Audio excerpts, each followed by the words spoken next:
As for the positive twist, although they don't call it that way, there is another higher federation well above the one in the physical, the one I have been describing during the last 4 videos of this series. This one is made of high vibrational, light beings, and high-frequency entities well outside space and time.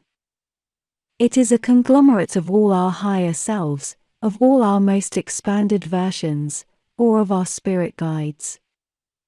But although they may still hold a concept of I, of ego identity, they are in such a high frequency of existence that they also blend with one another as one, in one great mass of consciousness, outside time and space.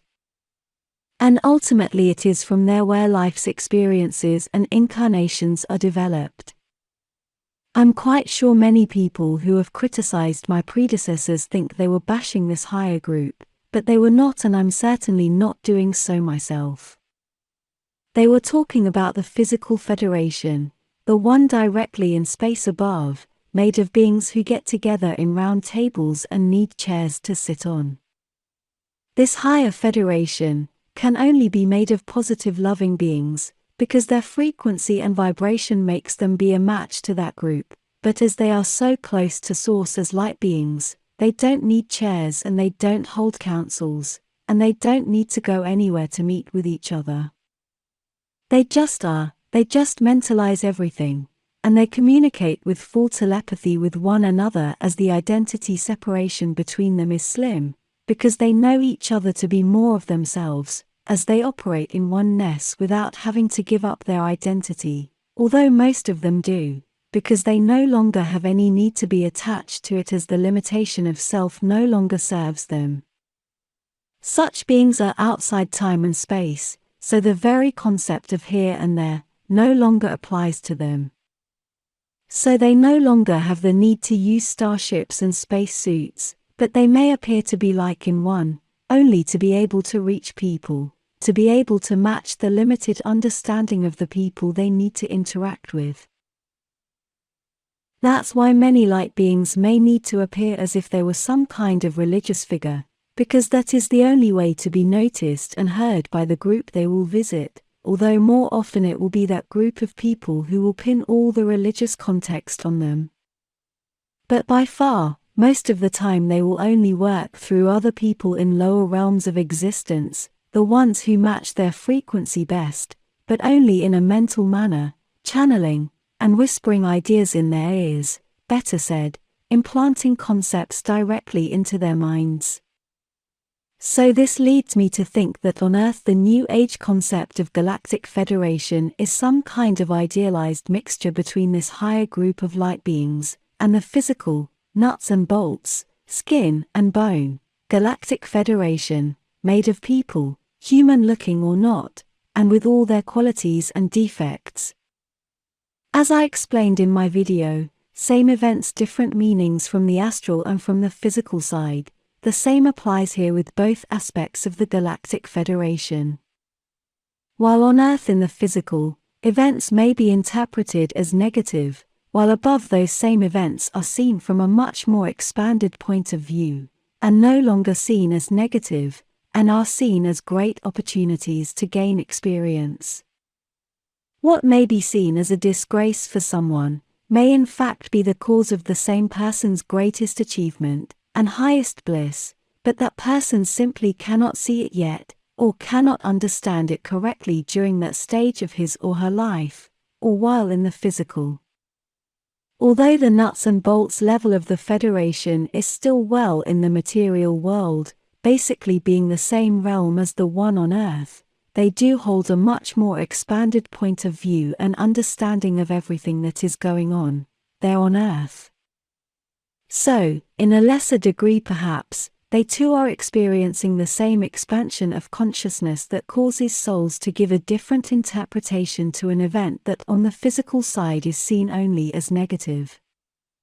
When you are on Earth, you see and understand things one way, and when you come up here you may see the same events in a different, much more expanded way, and I know this because I have experienced it myself. When analyzing events on Earth from outside you do change your point of view and your perspective a lot, and you even start appreciating simple things that you never gave any importance to when on Earth. And simply because you are not immersed in the same collective consciousness, you immediately hold another point of view, and all the values and the interpretations you give to the same events change drastically simply because you have a lot more data that gives you a much more expanded point of view. And as one of my friends of the Taygetan team pointed out, many times you experience that change of perspective, and change of values, and interpretations about past events, changing them from negative to positive ones, while in a single incarnation, and as you grow older, and as you gather experience and wisdom. This occurring wherever you may be, on Earth or on any other planet and civilization. Everybody that has a soul is a light being, and how much of those attributes may show in any given time will only depend on the subject's connection to Source, and that depends on its vibration and on its frequency. The only ones that I would say are not light beings are all those dark entities that spawn from a collective's unconscious in the form of egregores, because they are manifestations of a group, or of a person's fears, and do not hold any direct connection to Source because they need the creative intention of someone with a strong connection to Source, with a soul, as explained in my videos about the paranormal. Light beings have mastered the capacity to control space and time, as well as matter, as they are fully conscious that they are only illusions created by the mind, and they are basically nothing but mind. They do not travel in spaceships, and indeed they do not travel anywhere as they know there are no distances. They basically apply what Taygeteanos call the principle of non-locality, that states that from higher densities there are no distances and everything is here, as well as everything is now. Being that, is your frequency of thought and your consciousness what dictates what you are, and what you experience. It is this what dictates the where you will perceive yourself to be. Light beings are everywhere and they are the great creators of everything short of Source itself, as they are perhaps the closest being that can still be considered to be something other than Source, being Source as well, of course. They can incarnate into anyone, or as anyone, to be able to guide directly from inside while in the physical. They may be born, and grow up as normal humans, but remembering all they are, and as they hold the capacity to manipulate space and time, they may be in several places at once, incarnated as a normal human, and at the same time still roam the ethers as full non-material beings. These are often light workers and starseeds. Some will remember everything they are, and work with all their higher perspectives and knowledge while disguised as normal people, and others may remember nothing outside their present incarnation, but still hold their very essence and inner knowing about who they truly are, and with it they act as so.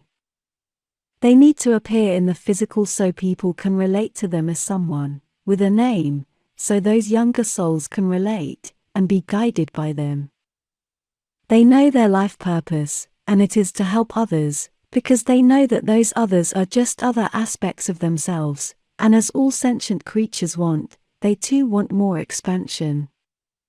They are all guides, including some of the people you may consider to be against you or with which you may not agree with, because they all provide the necessary contrast for us all to expand our consciousness, and they cannot touch or hurt us if we are out of their frequency. That's why it is so important to watch our thoughts and our vibration. We are all guided from above, from our higher selves, and from our spirit or light family. In the end they are just more aspects of ourselves. As we are all light beings, all of us doing as best as we can from our unique perspectives. We must then be the best versions of ourselves, and that includes when we are not at our best as well, because it is our attitude about those times what dictates our positive outcomes. I'm very sure most of you out there listening to me right now are light beings. Never doubt that you are, don't wish you were one, wishing so is a clear indication that you are one. And never worry about your shortcomings, and things you perceive to have done wrong, because from well above, from a much more expanded point of view, those are only experiences that provide contrast and guidance to our lives. That's why it is so important to forgive, especially ourselves, and not live in the past because it was only a lesson, and what matters is what you do from here on. Trust yourselves. Be the light being, you beautiful souls out there.